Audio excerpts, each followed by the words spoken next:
now. Okay, thank you so much for joining in. Thank you so much for being here. My name is Ezekiel Shodes. This is my face.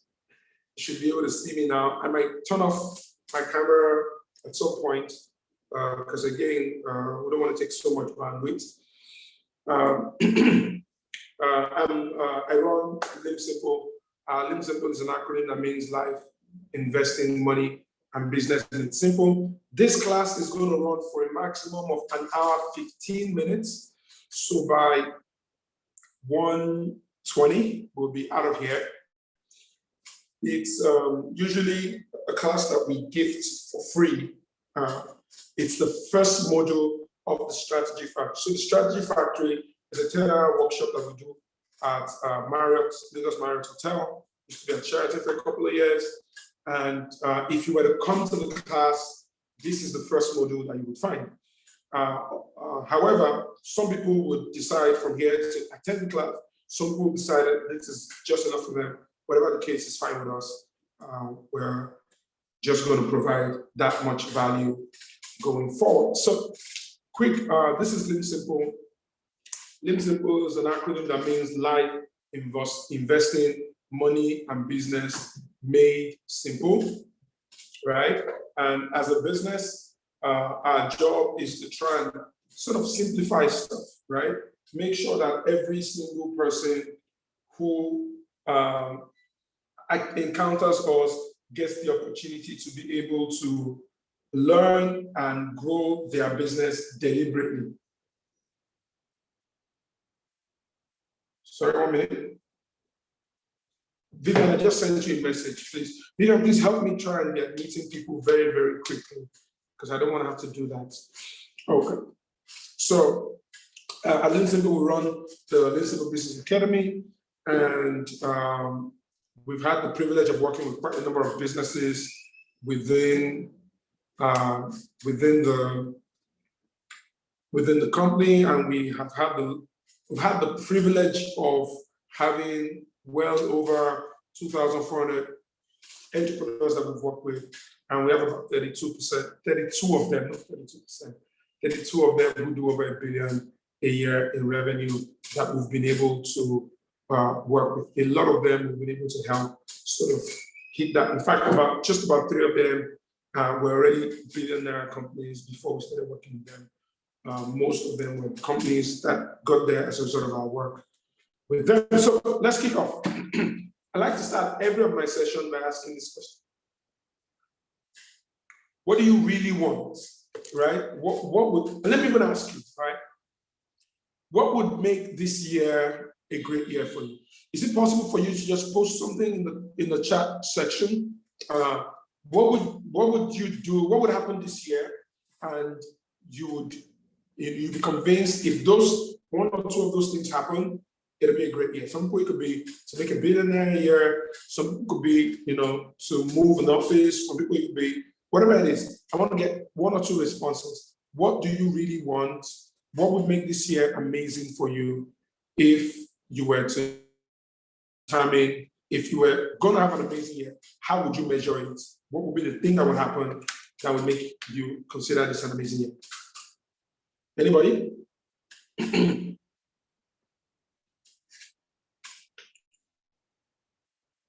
Anybody wants to share something that would happen this year for you, or we don't want to share because it's private, right? So, for example, at the beginning of the year, every one of us had one thing, or at least I hope we had one thing that would be able to define our year, right? To get a contract that will put my name in national level. Beautiful, that's great, all right? So ultimately, as I start every of my session, I like to focus people on exactly what they really want, not what they think they can get. Because what happens to us is that in life, we start out our lives thinking about what we want, but down the road, because life hits us really bad, we start to think about our lives based on what we think we can get and no longer what we truly, truly want. So what I want to try and do is to try and remind some of us of what we want. And let's see if we can then walk you through on a plan and how to develop your business to deliver. Because I mean, the truth is, yeah, we all start businesses, and I assume that most of us here are entrepreneurs. However, what we really want isn't really the business, is what the business can get us, isn't it? The impact it can get us, it can enable us make, of course, the financial freedom it can enable us have, and the likes. So when we ask some people say they want financial freedom, right? They want to be free financially, right? Some people say, oh, no. Financial freedom is great, but they want to go beyond just being okay for themselves, and they want to essentially be able to contribute to society. They want to do something, right? And it might not just be contributing money, maybe essentially, think about Elon Musk, for example, right? Even if his businesses doesn't succeed, which they already are, which is the world, but he's shown us that electric vehicles are possible. He's shown us that, human being could actually colonize space, right? The kind of things that he has done, right? So some people want to contribute to society, some people want to make a lot of money because they want to have peace of mind, right? Peace of mind. They want to be able to look back at their lives and know, oh, I might not have all the money, but I'm fine. I'm doing okay, whatever the case, right? Some people want to make a lot of money because then they want to build assets, and think of it this way, right? You're in a house right now, wherever it is that you are, it belongs to you or somebody else. You're sitting somewhere, somebody owns that property, and somebody, if it belongs to somebody else other than yourself, is making money off that property. So if you have assets, guess what? You have a much more defined future. Some people want to make a lot of money because they want to have good health. And we all know good health isn't cheap. Trust me. Because to have good health, you must be able to eat good food, be able to see good doctors, be able to afford to see good doctors. I'll tell you a story. So I have this, I live in this estate where, I'm driving out every morning, and I'm driving out at about 7 a.m. in the morning, right? As I'm driving out, I see people jogging in my estate. People are jogging as I'm driving out in the morning in my estate. And, think about it. I'm driving out at 7 o'clock and I see guys jogging. And, in my mind, it always like, what do these guys do for a living, isn't it? Right? Because, for somebody to be able to jog at 7 a.m. in the morning, the person isn't running the same kind of schedule that I am. And it so impressed me that right now, you know what I did? I built my business in such a way that I don't get to go to work to the office on Monday. I work from home on Mondays. And because I get to work from home, I cycle on Monday morning. So I ride my bicycle on Monday morning around the same estate so that I can confuse everybody else. And people will look at me and say, what the hell does this guy do for a living, right? So, for you to be able, and I'm grateful for that opportunity, because not everybody gets that opportunity, but to be able to have good health, you must have some level of freedom. Good quality education for your children is very important, but more importantly, being able to retire in time. And you see this one, I want to explain it, right? See, because I do a lot of trainings in corporate organizations, and I'm always asking people this question about what their retirement plan is and how they intend to plan it. And people always, talk about their retirement savings and pension funds and the likes, right? So let me try and help you understand what it is. And maybe some of us, of course, if you have a pension fund, it's a great thing to have. It's better to have it than not to have it. But even when you have it, it's important to know what you're getting. So let's assume you have a job that allows you to put away 50,000 naira every month to your retirement savings, right? So that would be about 600,000 a year. Let's assume that you had sort of like a pension plan that gave you 10% guaranteed interest every single year. And by the way, if you could put away 50,000 in your pension plan, it's a decent job. Most people would agree with me that that's a decent job, right? Pretty decent job. And you had 10% guaranteed interest. Let's assume you could do this for 20 years. And then you get something more. It's called compounding interest, right? The magic of money. When you put all these factors together and this person eventually retires, this person would most likely have 32.2 million in their retirement savings account, which is amazing, isn't it? How many of us are with me and would say, I mean, I'd love to have that kind of money. 32 million naira in my retirement savings account, that's amazing. True of us. Trust me, it is. I mean, I just want to get your confirmation. How many of us would say 32.2 million naira is pretty cool, right? Pretty cool, isn't it? Who would agree with me? I want us to make this as interactive as possible.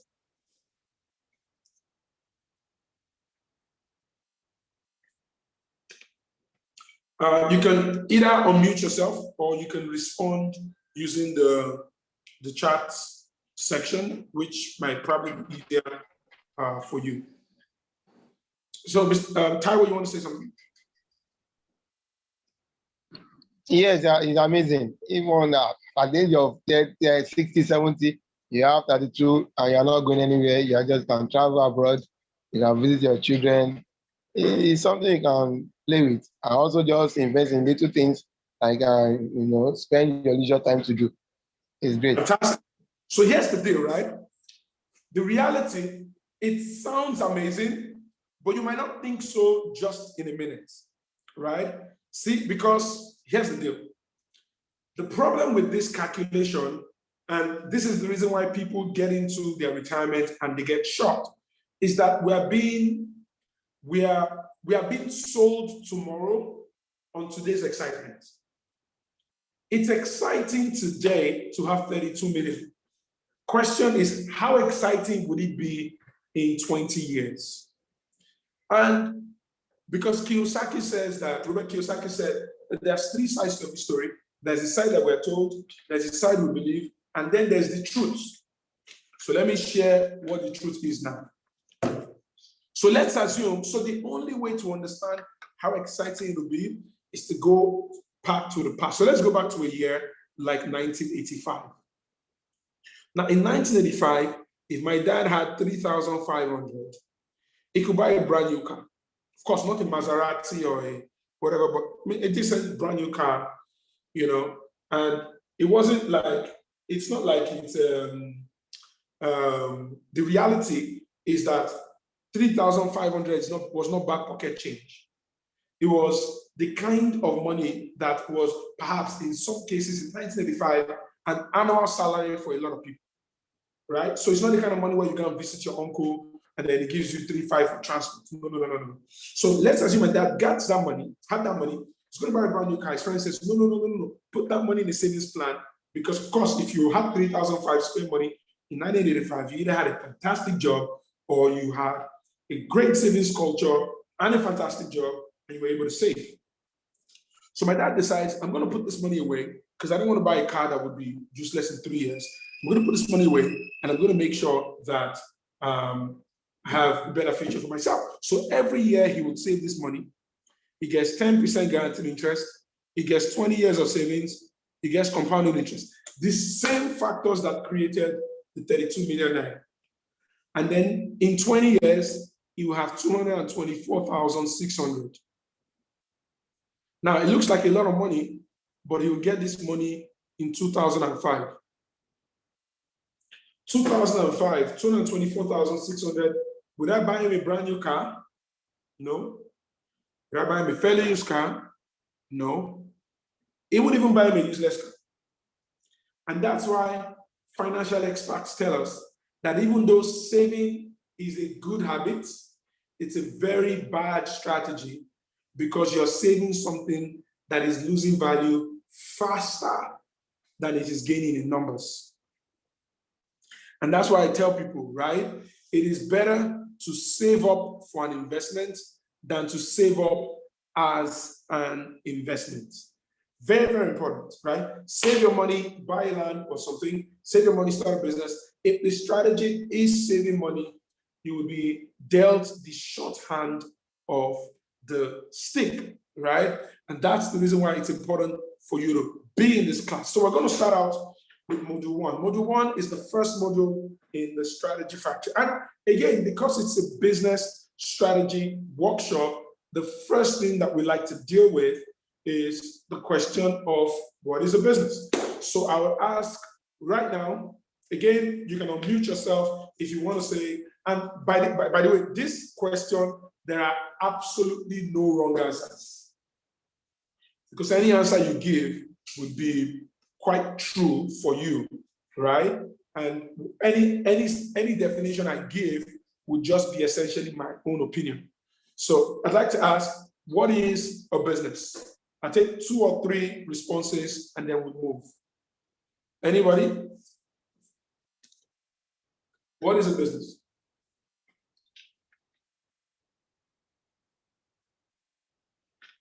You could say it or you could type it. Either one is fine.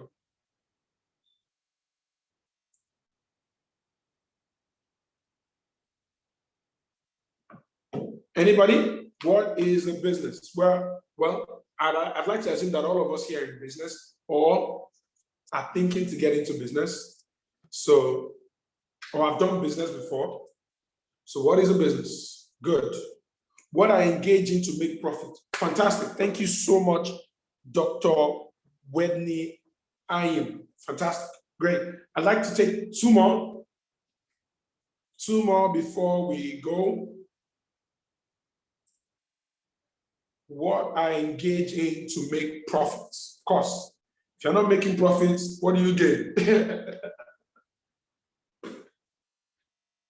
Anybody else? You can unmute yourself if you want to talk. If you want to type, that's fine also. So I'll wait for 1 more and then we'll move.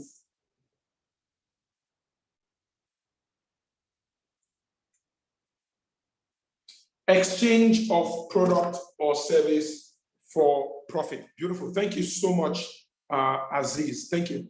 So, and all of those definitions are fantastic. However, I want to share with you one definition that I think is really brilliant, right? And of course, I didn't come up with these definitions, right? I actually read it in a very good book I'd recommend that you go and get, called The Personal MBA. Right? The Personal MBA. I read a lot of books. In fact, I just bought this book today. You might say, I just bought this book today. So after this session, this is going to be the Visual MBA. This is going to be the book that I'm going to start out reading.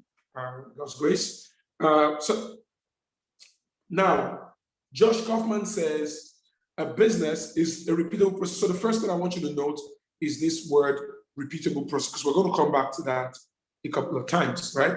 It's a repeatable process, that number 1, creates and delivers something of value. Number 2, that other people want or need. Number 3, at a price they are willing to pay. Number 4, in a way that satisfies the customers' needs and expectations. And number 5, so that the business brings in enough profits to make it worthwhile for the owner to continue operation. So that's why I said, if you don't generate profits, what do you gain, right? Because the owner won't continue operation if there's no profit, because it won't be worth their while, right? Good. So what we're going to do today is essentially spend the next 25, 30 minutes dissecting each of these factors of what determines what a business is. Why is this important? And why is this important as the first module of the Strategy Factory? See, because we want to make sure that you're in business.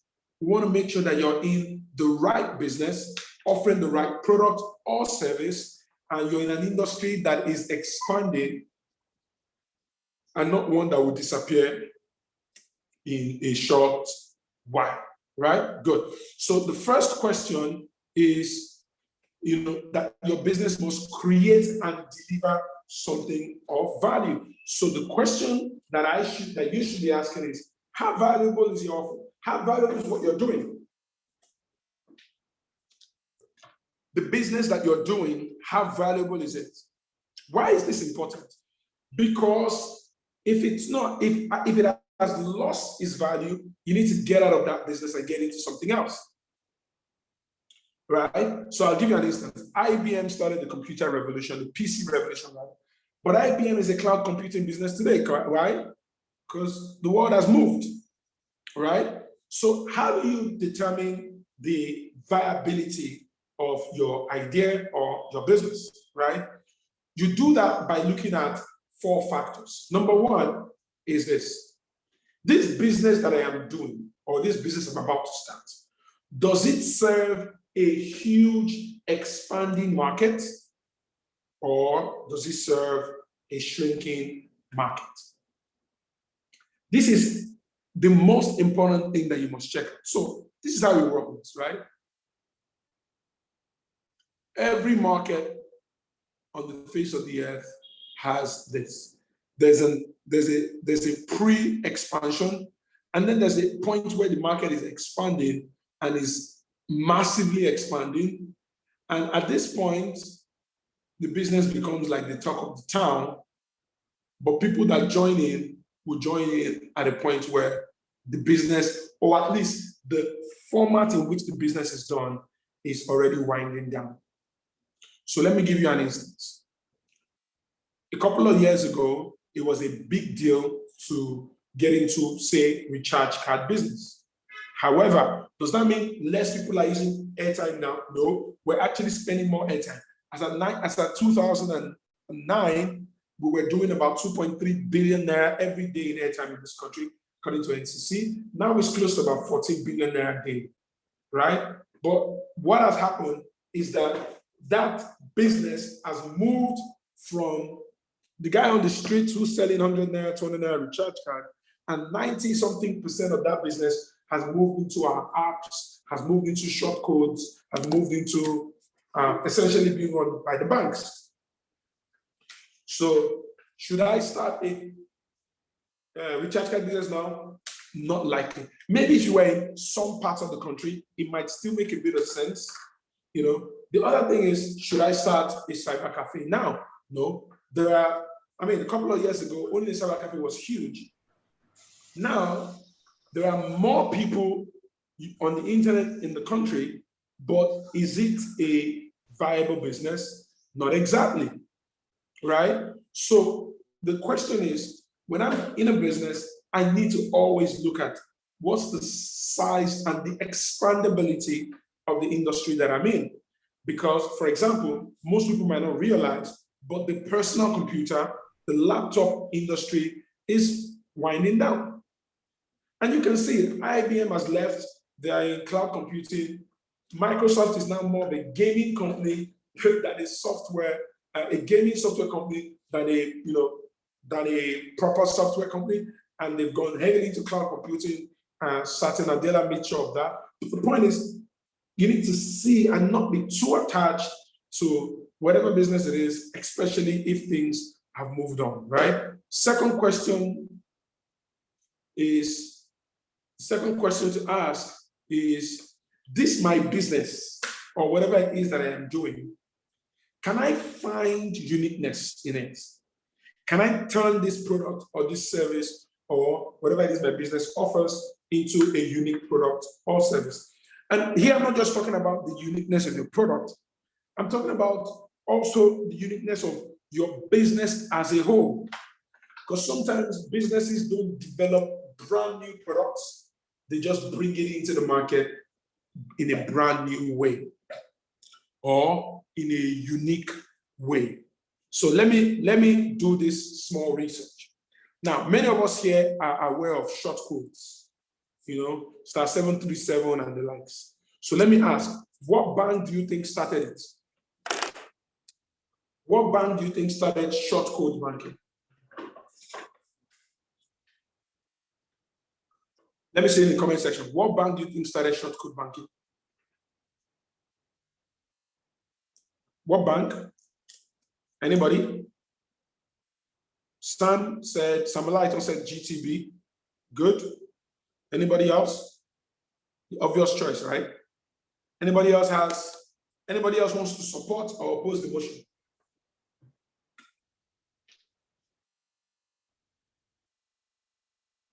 Anybody else? GTB.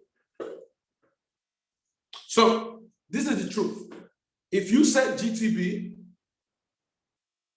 you would be wrong. But there's a reason why you said GTB, and that's what we want to explore. If you said GTB, you'll be wrong, but there's a reason why you said GTB, and that's what we're going to explore. The first bank to start USSD code banking was actually First Bank of Nigeria. But let me explain the reason why everybody thinks it's GTB. And that reason is so powerful, it's going to change your business. When First Bank started USSD code banking, it was on the heels of the growth of a company called Paga, or a company called M-Pesa in Kenya. So M-Pesa had developed like a system of banking that would reach the unbanked, and then Paga had brought it into the country. And so First Bank figured that let's find a way to get the unbanked. And so they came up with this. And I don't, at the time, in fact, when they came up with it, I've been doing trainings for First Bank, training for First Bank a couple of years, right? And so they came up, they told their marketers to sell it to market women and all that, because again, this is the kind of banking that does not need any form of data. But it didn't exactly succeed as expected, because they weren't able to identify the key influencers to educate. In fact, the second bank that got in before GTB was Stanbic, but Stanbic also had a small problem. A large chunk of people who had Stanbic accounts were working class people who usually spend their time in front of a laptop that has internet, and they could just essentially do their online banking easily. When GTB came into the scene, they decided to ask a question that is very critical, which is, who should we be educating? Because it's not really who comes to the market first that wins, it's who gets into the mind of the people first.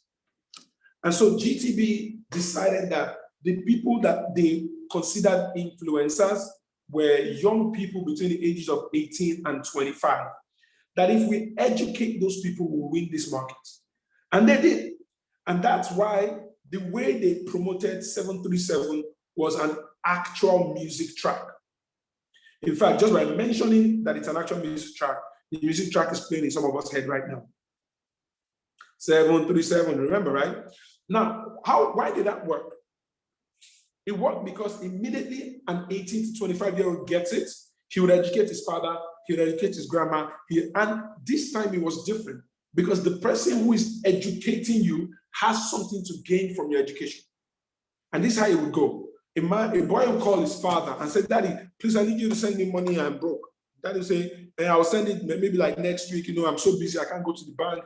And they say, Daddy, you don't need to go to the bank, you just need to download this or type this or do 737 or whatever it is. Now, because the person who is educating you has an interest in it, you'll be properly educated and used. And it looks like a small move until you see that 600 billion naira plus was transacted using 737 in 2019. 400 billion of that was airtime. All right? Now, just imagine that. In fact, 2019 going to 2020, it catapulted GT Bank to the #1 bank in the country at 1 trillion naira market cap. 1 trillion naira market cap, 1/12 of Nigeria's budget. Actually, 1/6 of Nigeria's budget at the time. Right? So, what did GT Bank do? Their uniqueness was not in the product that was offered, but was in how they got the product to market. So when we're talking about uniqueness, we're not just talking about finding a unique product that didn't exist before. Sometimes it's a product that's available, but you just have to change how you bring it to market, right? Number 3 is this business, is it in its time? And when you come to class, we're going to have an extensive conversation about it. We can't really have right? Is it in its time? Why? Because there's such a thing as timing in business, right? Remember, I showed you this diagram in the morning earlier when we started, where I said this is pre, and this is when the industry starts to take off, right? Now, sometimes a business comes at this point, right? When you come in at this point, before the industry understands what's up, you are saddled with the responsibility to educate the industry. And sometimes people who educate the industry might not be around when the industry is educated. So for example, we all know Facebook, MySpace, Twitter. So we all know Facebook, Twitter, Instagram. What we might forget, or some of us might not even know at all, is MySpace, is High Five. All of these guys that came in the early days of the social networking, and were able to educate us about social networking, we're not able to sustain themselves. And Facebook came and took the market at the point that the industry was picking up, right? So sometimes in class, we're going to share with you what should you do. And there are different models, right? You could have like the Adenuga model where you buy your license for telecoms and just chill, not start, or you could have the MTN model where you come in and you calculate properly what it would take to succeed. You remember MTN and Econet came in, Econet didn't really last. By the time telecoms was, the education about telecoms was in Nigeria significantly, Econet had lost out. We had, they moved to Zain and to Z Mobile, and I think they are now at Airtel now. All right. So again, you have to determine what the plan is, right? And 4, does it give you leverage? And this is about how you build your business. Does bigger success, does it mean more and more of your personal time or less? Because you need leverage, right? That's very, very important. So let's move to point 2. Point 2 is, you see, first things first, you have to create something that, create and deliver something that is valuable. Number 2 is that this thing that you have created must be what other people want or need, right? How needed is what you're bringing to the market, right? How are you able to develop a need and make people, and I'm not talking about whether your product is expensive or cheap. Let me give you an instance. How many of us here have noticed that the average person who uses an iPhone, now I'm about to yab myself because I've been using Apple products the last 10 years of my life, but how many of us have noticed that the average person who uses an iPhone have a sense in which they carry themselves in a way that they feel like they made it in life? How many of us have noticed that? If you have noticed that, please say yes in the comment section, or please say it out. Right? They act somehow. You can see it. There's a pride in the matter, There's no, they are not humble, no humility in the matter. They act as if, they have a sense in which they made it in life. Right? How many of us have noticed that? Anyone? Very correct, right? Exactly. I'd like to hope that you are an iPhone user or you're not an iPhone user. Which of them is it? Right. Now, you see that feeling was engineered. Right? Exactly. That feeling was engineered. Why? Because if they didn't engineer that feeling, the Apple products are not exactly cheap. They are great quality stuff. I'm presenting to you from my iPad. I've used an iPhone and an iPad for 11 years now. I've not had a reason to use a laptop for a long time. Years, I would say.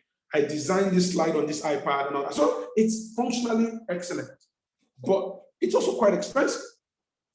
And so by creating a feeling of class, right? A feeling of class, they make more people want to buy it. And it's also the reason why they would sell more phones than Samsung. Sorry, they would make more money than Samsung. Because here's the thing, right? Apple, one of the things that Steve Jobs did when he came back in his second coming, he streamlined the products.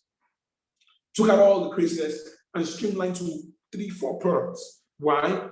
Because when you buy an iPhone or an Apple product, for example, 2 people could be using a Samsung phone. 2 people produced in the same 2021 or 2022, and they don't feel like equals. Because one of them is using the S21 or S22, and the other one is using the A22. But if you see 2 people using an iPhone made in any 2 or 3 year span, they immediately feel like equals. Right? So the question is, what are you doing to reorganize your business in the mind of people so that it increases their need for it? 3, this thing that you have created that people want or need must be at a price they are willing to pay. So question here is, and in this point, we're not talking about whether your product is expensive or cheap. What we're really talking about is whether you're talking to the right customer.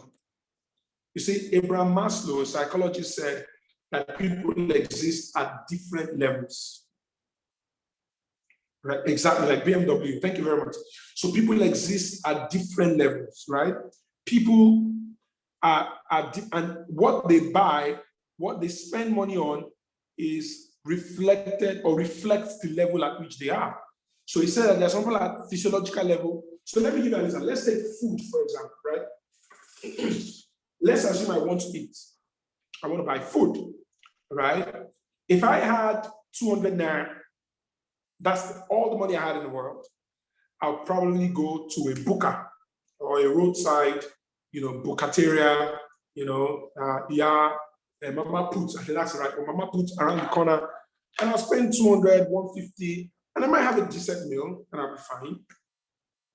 I'm at this small level. If I had about 5, 6, 700 naira, I could go to Chicken Republic and buy refuel and refuel my future, and I'll be okay. If I had a little bit more money, like maybe 5K, 10K for lunch, I could go to Rhapsodies here in GRA, and then I'll have a decent meal. If my level is a little higher, like, I had some good money to spare, I could go to Marriott and have a buffet lunch somewhere close to 25 to 50,000 there, depending on what I buy. I mean, all the other add-ons. I could have champagne, I could have white wine and all that kind of stuff. If I had an unlimited amount of money, I could just, go fly to JW Marriott in Dubai and take lunch at the exquisite 60-something floor restaurant over there. And blow the money that I have made in my life. Where I go to would determine where I am on this Maslow's hierarchy of need. So where your business is should determine who you're talking to. You can make money at every level, but I find that some businesses have a mismatch with their customers. They want to sell X, but they're not going to the customers that would appreciate X. See, because the person that is eating at Marriott would never, except in the case where it's dropped in a desert and whatever, would never eat at Mama Put's. And to him, Marriott, the cost of eating lunch or dinner at Marriott is not expensive. So the person who eat Mama Put's here, the cost of eating here, 50,000 naira for a meal, is unthinkable, right? So let me tell you a funny story. In 2009, I spoke somewhere. I spoke at an event alongside the MD of an oil and gas company. And then the guy, we had a chat, it was interesting. He liked me, he invited me to have lunch in his house a couple of days afterwards, right? And so I go to his house. How many of us have been to somebody's house? Somebody that has made it in life. When you go to a house of someone that has made it in life, I don't know if you understand what I mean. Someone that have made it. I want you to see my face. Someone that has made it in life, right? So I get to this man's house, and we're talking, and his wife serves us a 6-course meal. Right? Now, I'm aware of 3-course, but 6-course is another level, right? So I get to this man's house, it's a 6-course meal. Now, what I didn't know, you're made it in life when your wife is a chef and she dressed uniform, came and she spent 20 minutes explaining the science of the food, how that she made this 6-course meal without Maggi and all that kind of. So I look, say, man, I will keep myself for you, man, right? So I'm about to start eating. What I didn't know was that the man is like is a food enthusiast. So he travels around a lot. So he travels to different countries just to experience the food. And he does that with one of his neighbors. So we're about to start eating. His neighbor walks in and says, you guys are eating, you didn't tell me about it. I said, sorry, coming. And then they sit down. So there are two people in the room that like food, and then there's me. So naturally, the discussion went towards food. So we're having this discussion, we're eating, and this man's friend has a very unique way of talking about food. You know, he will say something like, have you eaten in this restaurant in India? If you taste their lobster, you will know that Jesus Christ truly came to you. That's sort of like the way he talks, you know. So we start talking, he's talking about different places that he's eating, you know, VI, he's talking about, you know, places like that he's eating in like Dubai. So again, as he's talking about this thing, I'm fortunate. I mean, I've traveled a little bit. I'm fortunate to have been to some of these places. So you talk about a restaurant in Dubai.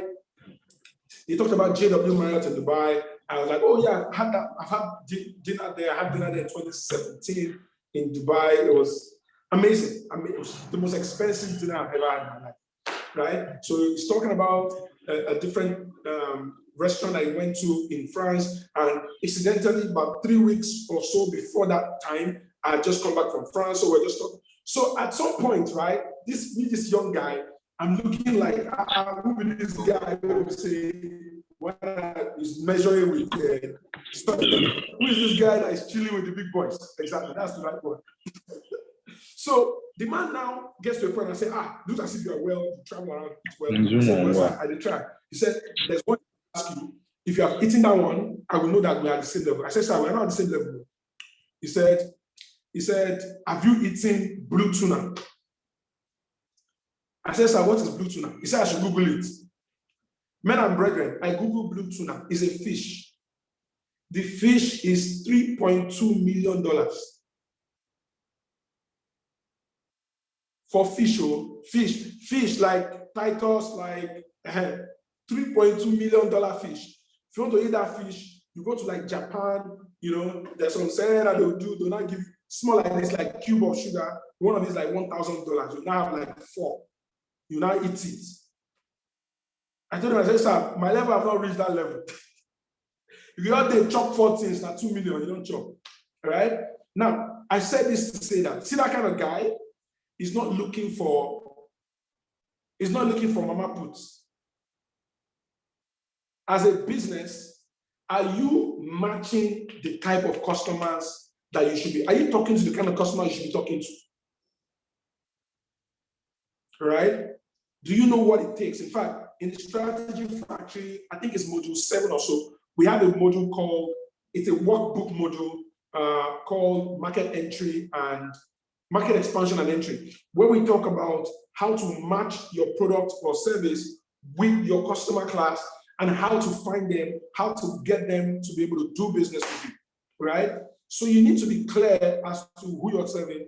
And number 4 is in a way that satisfies the customer's needs and expectation. We're running fast now. How good is your customer service? Because your customer service isn't good, don't worry. So this is how I help people calculate how well their customer service is.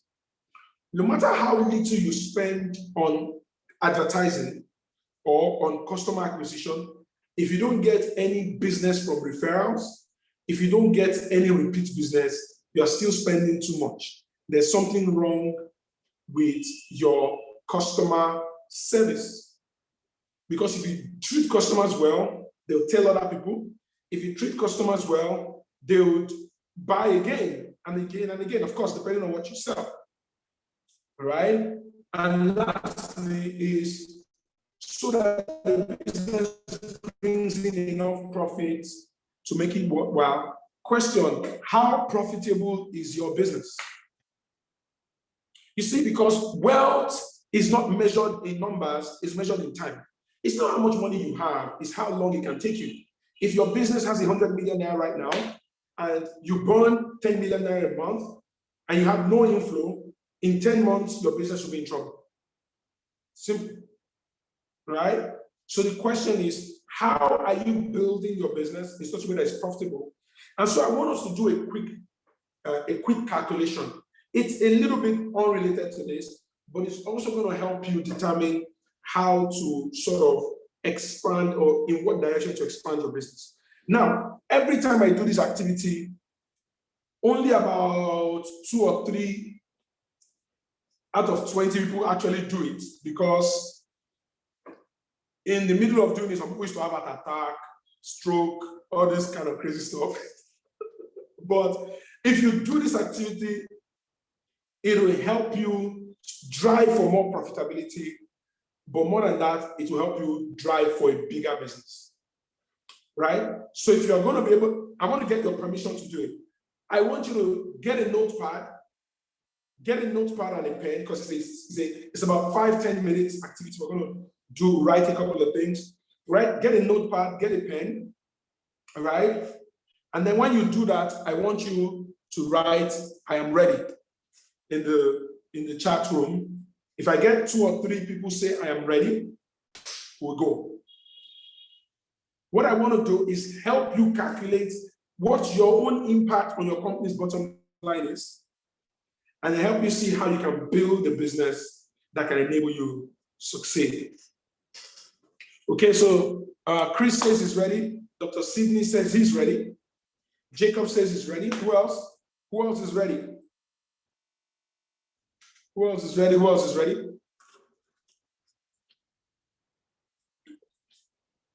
I'm supposed to drink a lot of water. My voice is great. So the next slide that I'm going to show up, don't write anything from this slide. I'm going to take you step by step through every single thing, right? So what I want to do, I want to calculate how much you cost your own business. So the first thing we're going to do is this. Please, just follow me. The first thing I want you to write is rent.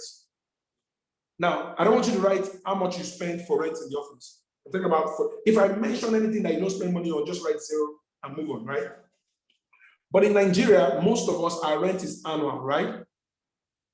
I want you to divide that number by 12 and write what it is monthly, right?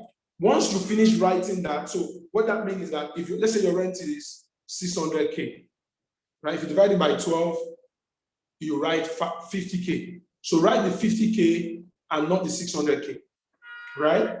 When you're done, I want you to write rent done in the comment section. Rent done. If you don't pay rent, that's okay. Just write rent done and we'll move on, right? Rent done. This is for your household. This is for your household. Mr. Oluwa Koinsala, we're waiting for you. I can see you. Okay, good. So one person is done. Dr. Sidney is done. Who else?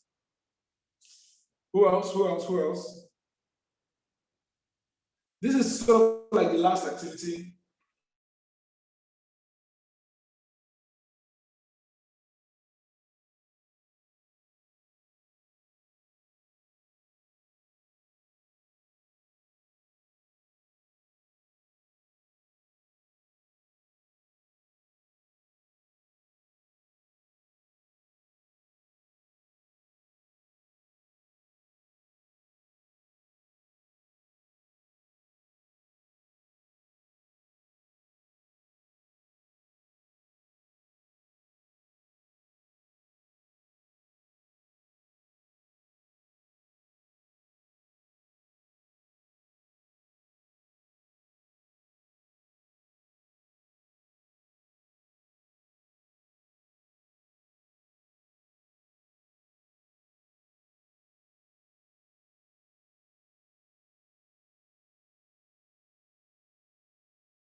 Sorry, the network threw me out. Sorry. I'll be back with my slide in a second.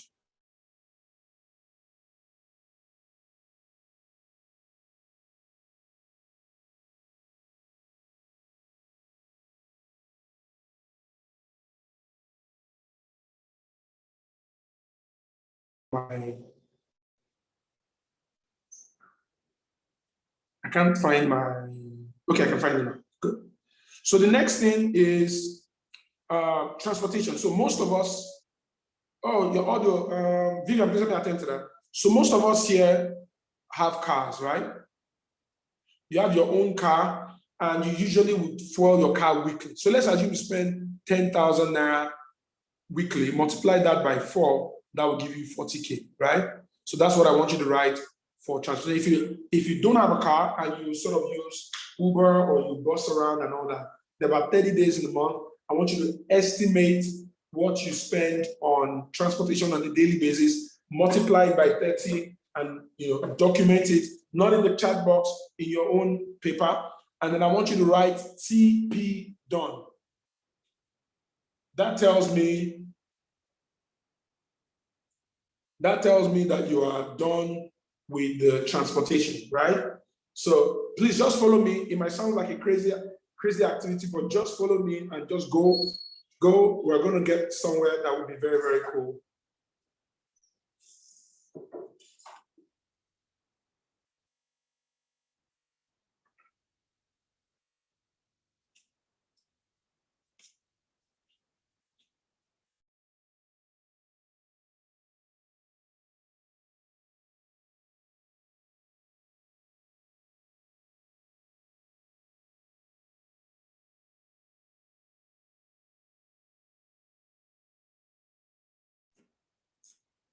Okay, some people are done. Thank you very much, Dr. Sydney. Thank you, Ola Obagade. Sorry, hope I did a good job with your name. Sorry. Next is utilities. So utilities are a little tricky, right? So let's say you have utilities. Under utilities, most of us here have some form of light bill, right? Whatever you pay for light bill. Most of us here have, we live in gated environment or estates. So you have estate dues or estate bill or security bill. Most of us have some form of cable TV, DSTV, GoTV, ITV, No TV, whatever it is. Most of us have some form of waste management bill. And most of us here buy some form of fuel for your generator and the likes, right? So I want you to try as much as possible. It might take a little while, try as much as possible to put all these things together and write it and then total it. Now underneath it will be, that will be total for utilities. If you're done, I want you to write UT done. So I know that you're done with utilities. Anybody?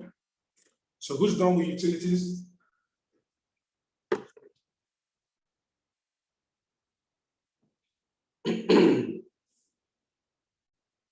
Utilities. Good. Some people are done. Beautiful. Great. Taiwo is done. Taiwo or Dubella is done. Thank you. Who else? Who else is done? Chris is done. Who else is done? I'm waiting for one more person to be done, and then I move on to the next one.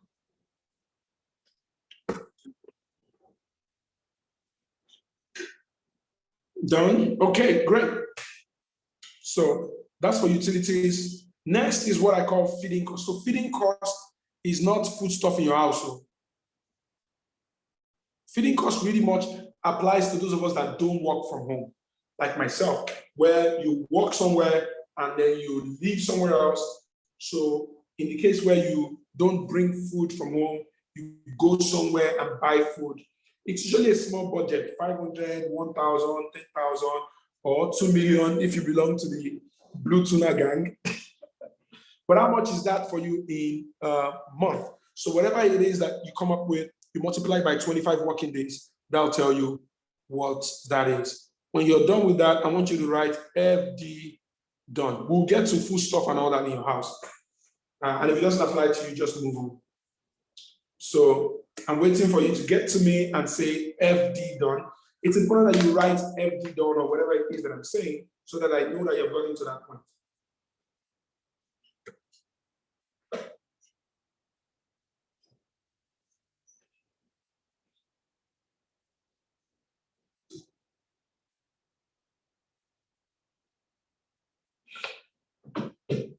Good, thank you, Chris. Anybody else?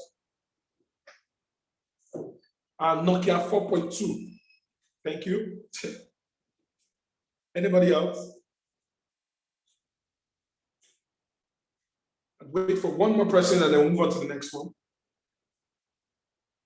Good. Thank you so much, Ola. Great.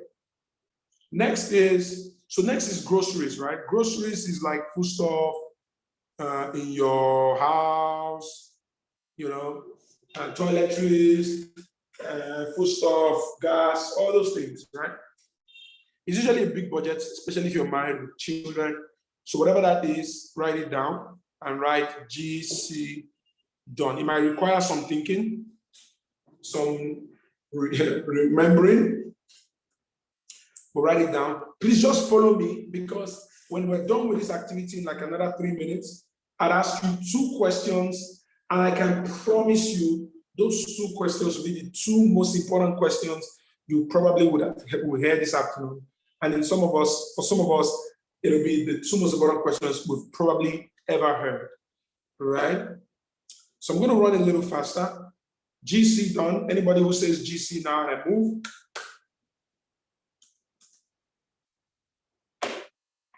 Great, thank you, Ola, for that.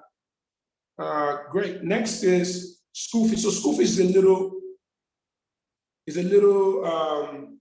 tricky. So if your children are not yet in university, you pay school fees 3 times. So you have term 1 plus term 2 plus term 3 will give you total, right? Now divide total by 12.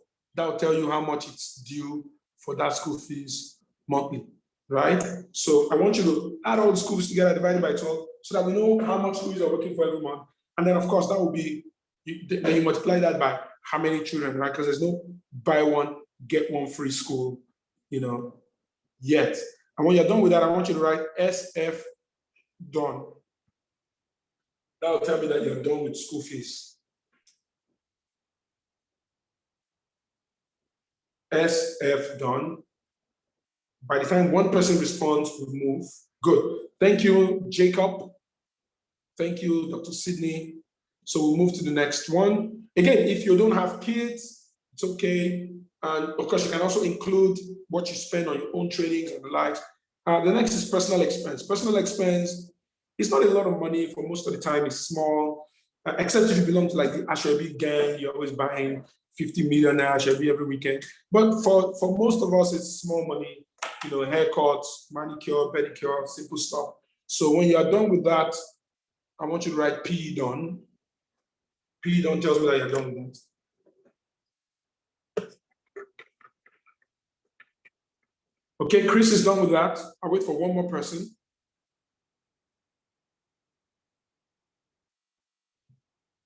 Okay, Dr. Sydney, I'd like to assume you're done with that. You just wrote done, but I think you've been following us. Good. After that is childcare expense. Childcare expense is how much you spend on your child that is not school fees. So some of us have children that are not yet in school, or you have a nanny, or whatever it is. All that is that. So when you figure out what that cost is, I want you to write CC done, which means childcare done. I wait for the first 2 people to respond, and we'll move on to the next. If you don't have children yet, that's okay.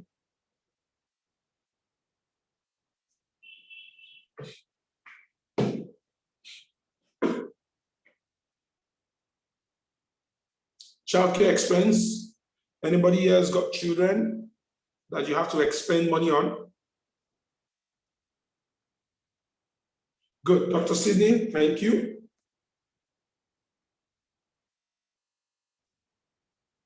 Dr. Sydney, thank you. Who else?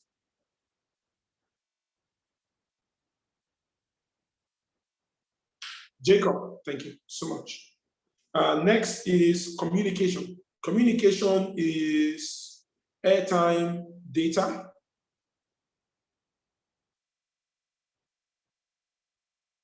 How much do you spend on airtime? How much do you spend on data? If it's not already captured, some of us will have captured it before. But how much do you spend on airtime?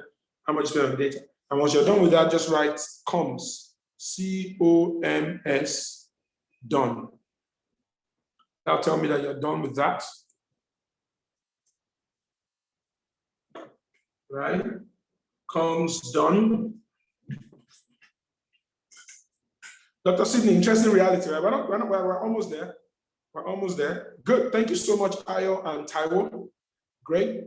Next is giving, right? So usually giving, some of us, like some of us give tithe offering, some of us give to our parents. I know it's sort of irregular, but if you think hard about it, there's some rhythm to it. So you might be able to estimate how much you spend. And when you are done, I want you to write GV done. So now tell me that you're done with your giving budget.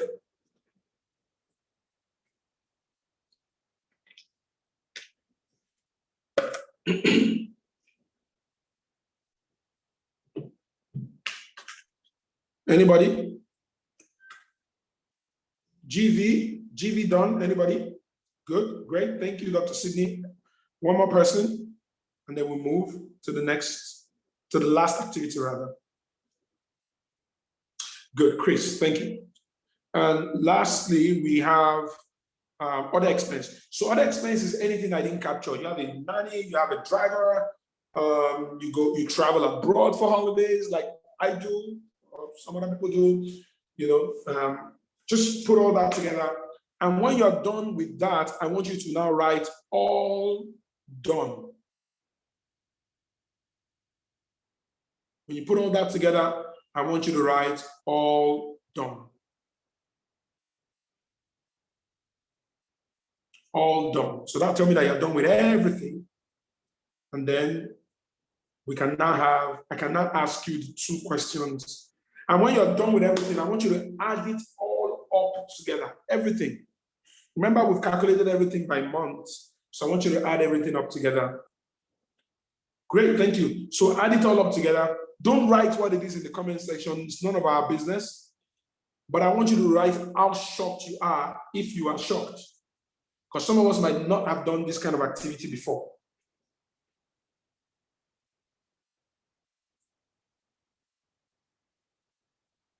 I want you to write how shocked you are if you are shocked.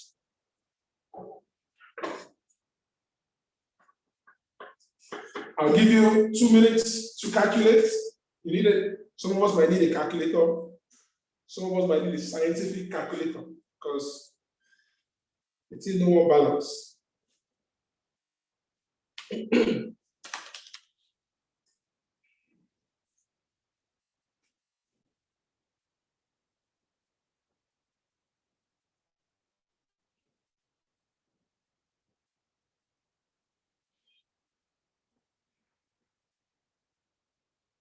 So how many of us have started calculating? I want to see our responses in the chat room. Chris says, very shocked. I'm just realizing this. Of course. For most people, it'll be shocking. All right. Anybody else?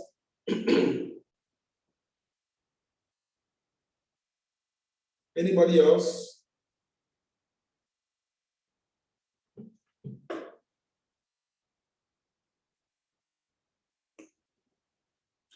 Dr. Sidney said, interesting reality. Godwin says it is very huge. Interesting. Anybody else? I'd like to take 2 or 3 more responses and we would move on. I really just have 2 more questions to ask you, and then I'll just tell you a little bit about the main class for those of us that are interested in attending. Balaji says, wow. So I spend this much in a month? Oh yeah, you do. You do. You might not know, but you do. When you come to class, I'll explain to you why you didn't know this all along. Good, so let me now ask 2 questions. First question, how many of us here who you're looking at the amount of money and your business can afford or cannot afford to pay you that amount of money as a salary? Can your business afford to pay that amount of money as a salary? Yes or no?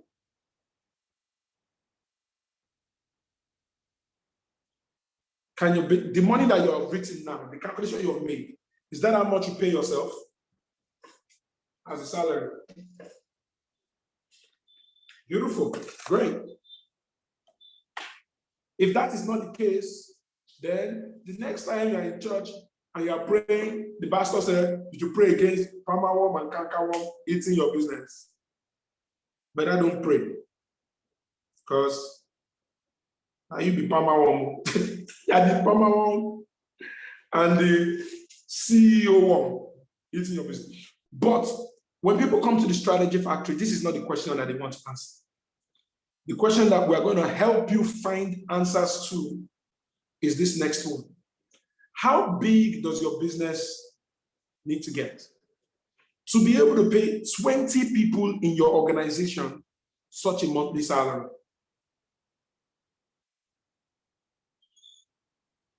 How big?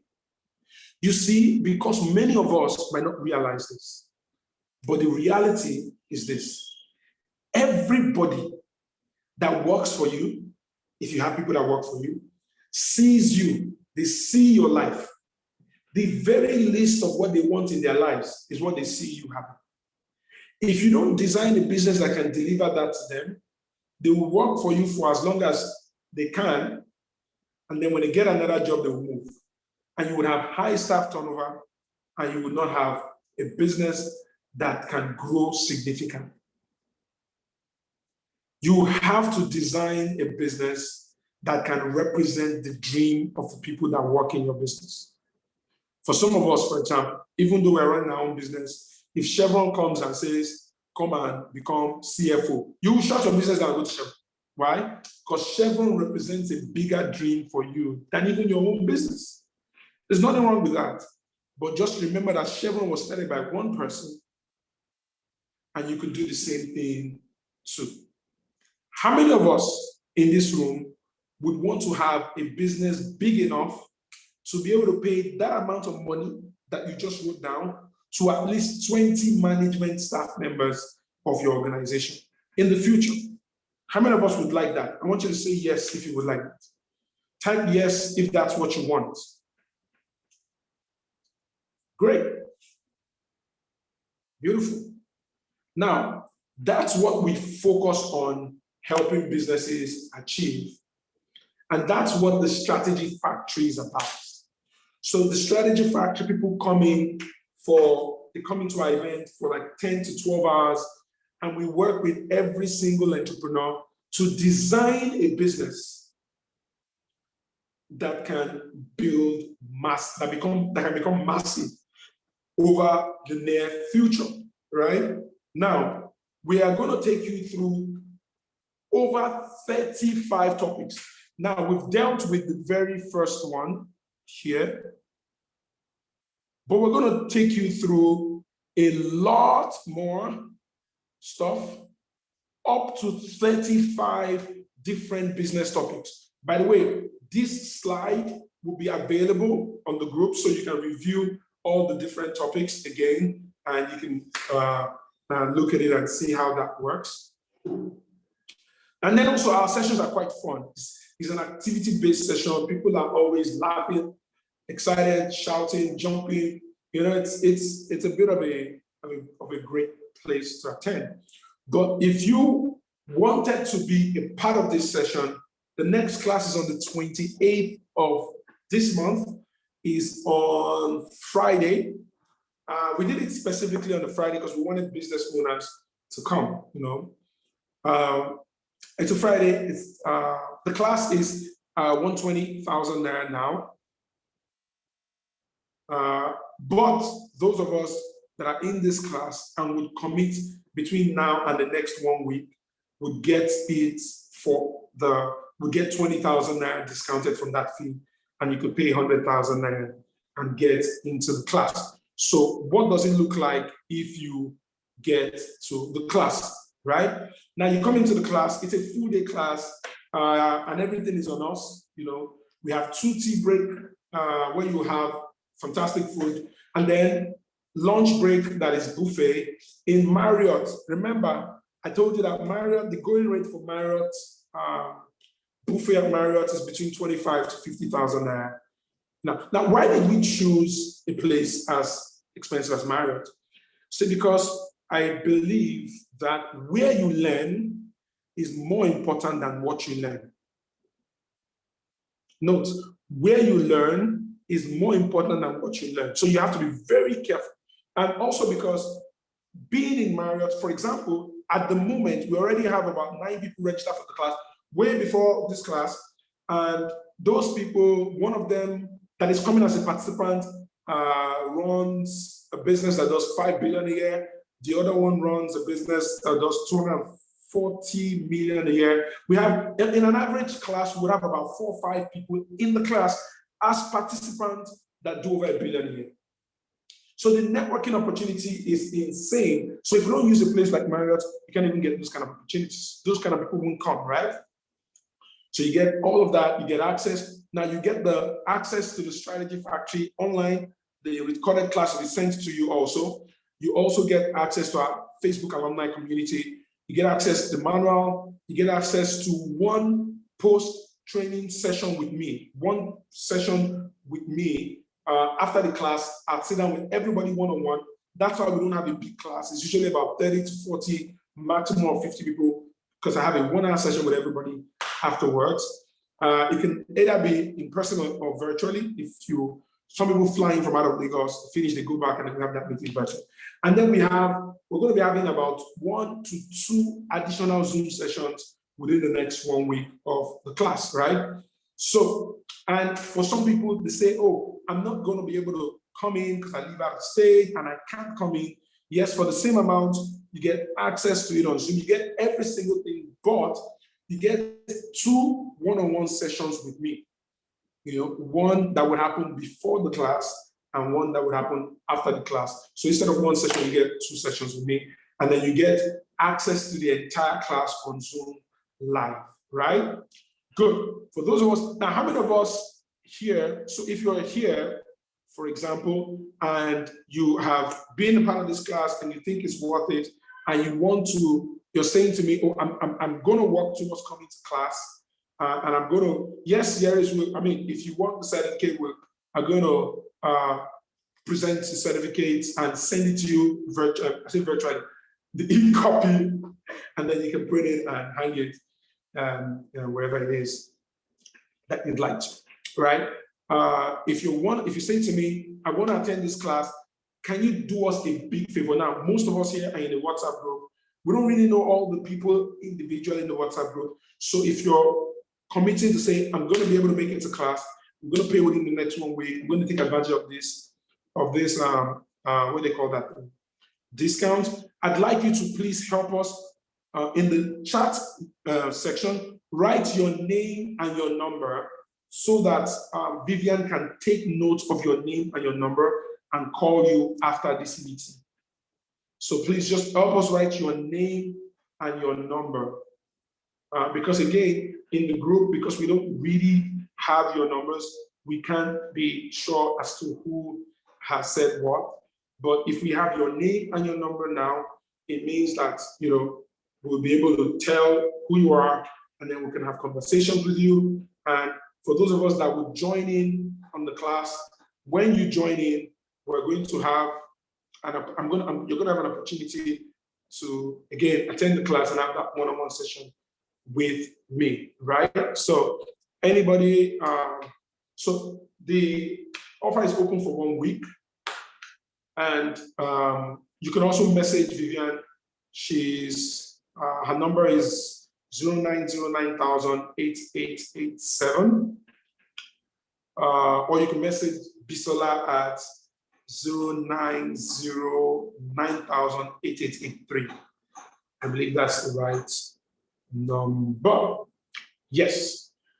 Good. So I'll take questions now. I'll take an additional 10 minutes to take questions while people do us a favor and write their names and numbers in the chat room, just so that Vivian can get those details down. So any questions, you can either type it in the comment section or or just unmute yourself and just ask it straight up. Any question?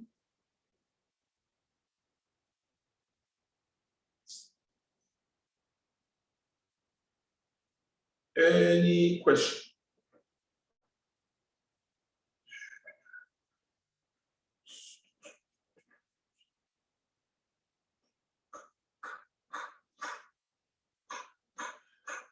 Okay.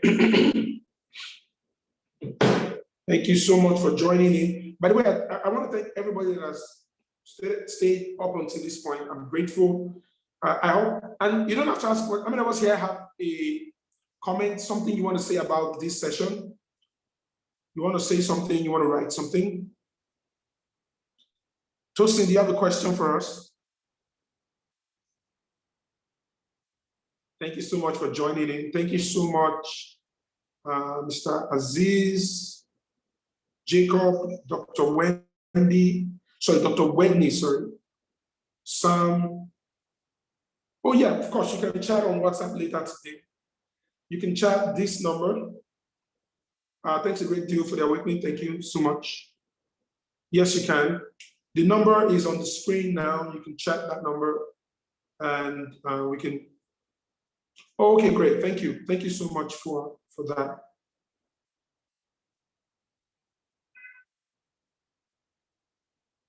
Okay, so Anozie, you're asking, how can one manage the expenses?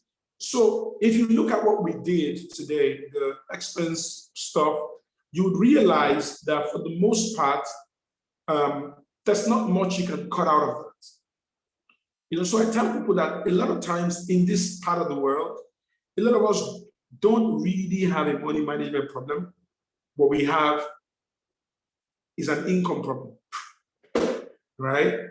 And then when you fix that income problem, then you now need to freeze your lifestyle. Don't go out and change your lifestyle. Freeze your lifestyle at a particular level for a couple of years and use that to then build wealth. Yes, you have my permission. Thank you so much, sir. Thank you so much. I mentioned that we'll end at 1:20. This is 1:23. So I want to thank you so much for your time. Please do us a big favor. If you attended this class, please go to the WhatsApp group and just drop a comment that let us know you attended and let us know what you liked best about the class, right? Thank you so much. Okay, you have a class, you have one at LBS. Oh, great. That's great. That's great. Do you have one at LBS on that particular day? If you don't, you might also want to come in for class. Okay. Thank you so much, everyone. Have a fantastic afternoon. Talk to everyone later. For those of us that will make it to the class, I'll meet you in person, and I'll probably speak to you in person before the class, because I like to talk with everybody who is coming to the class so that I can understand the different businesses that are coming and make sure that we tailor everything to the guys that are coming. So I'm going to talk with us. And for those of us that will not be able to make it to the class, I hope we see sometime in the future. Thank you again. Have a fantastic day. Bye-bye.